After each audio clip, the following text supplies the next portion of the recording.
Vinayaka enterprises in Guntur. అందరూ వినాయక చవితి సెలబ్రేషన్స్లో ఉంటే మేము మాత్రం మా కొత్త షాపు వర్క్లో కొంచెం బిజీగా ఉన్నాము. అది కూడా ఆల్మోస్ట్ కొంచెం కొంచెం స్టార్ట్ చేద్దామనేసి ఆ బోర్డు ఒకటి రెడీ చేసాము. ఇంతకుముందు మా దగ్గర ఉన్నది ఆర్ఆర్ కంపెనీది. ఆ కంపెనీ బోర్డు అక్కడ తగిలిచ్చేసేసి తర్వాత నెక్స్ట్ ఏంటి అనేసి కీ కొనడానికి కీస్ కూడా పెద్ద షాప్ తీసుకుంటే ఆల్మోస్ట్ ఆ షాప్కి చాలా కీస్ కావాల్సి వస్తాయి. కొంచెం అది కూడా టఫ్ బిల్లే. ఒక 10,000 దాకా మొత్తం లాకులు కొన్ని కొన్నాము. కంపెనీవి గోడ్రేజ్ కంపెనీ కొనేసేసి మొత్తం 4-5 షాపులు తిరిగాం. మంచి ప్రైస్లో పర్లా. మేము ఇంతకుముందు షాపులు ఓపెనింగ్కి కొన్న ప్రైస్ కంటే మంచి ప్రైస్లో ఈసారి తీసుకున్నాము కీసు.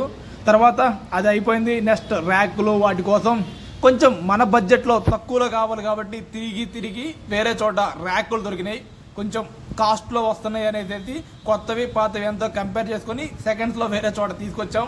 ట్రాన్స్పోర్ట్ చేసాం, మన దగ్గరికి లాగిచ్చేసేసి మొత్తం మీద మన షాప్లో మేము ఒక 4 ఫ్రెండ్స్ కలిసేసి ఆ షాప్లో అరేంజ్ చేసుకుంటా అలా వినాయక చవితి మేమేమో ఇలా చేస్తూ ఉంటే ఒక పక్క సౌండ్స్తో తప్పిళ్లతో వినాయక బొమ్మలు వస్తూ ఉంటే ఆ ఎంటర్టైన్మెంట్ వేరు.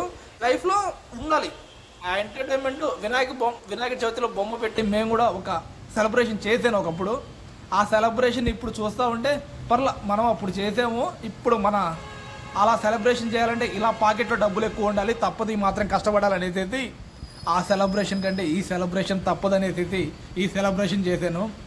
అంటే అందరూ జోష్తో వినాయక చవితి బొమ్మ పెడుతుంటే కొంచెం చూస్తూ సరే బిజినెస్ తప్పదనేసి అటు సైడ్ మనసున్న వినాయక చవితి బొమ్మ సైడు కాదురా అనేసి ఇటు ఇలా లాగిచ్చాను. వినాయక చవితి సెలబ్రేషన్స్ అందరికీ వినాయక చవితి శుభాకాంక్షలు. జస్ట్ ర్యాక్స్ పెట్టిన ఒక్కసారి లోపల ఎలా అరేంజ్ చేసినా కూడా చూడండి. ఆల్మోస్ట్ మీకు కొంచెం అర్థమైంది అనుకుంటున్నాను.